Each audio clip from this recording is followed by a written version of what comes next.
Ang ita.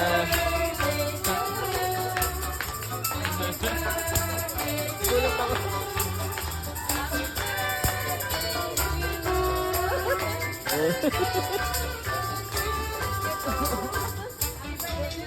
Thank you po.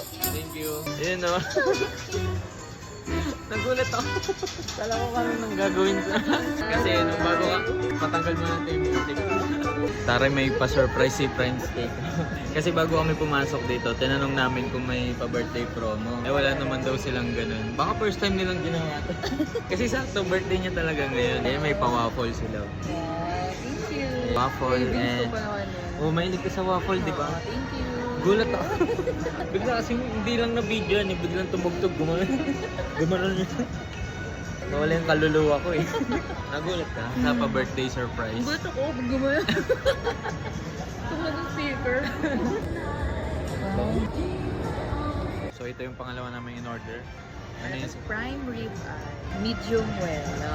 Medyo well lang. Ikaw. Ito, beef salpikaw. Well done ba? Walang tinanong. Wala. No? So yung bago namin in order, yung prime rib eye, trinay namin ng well done.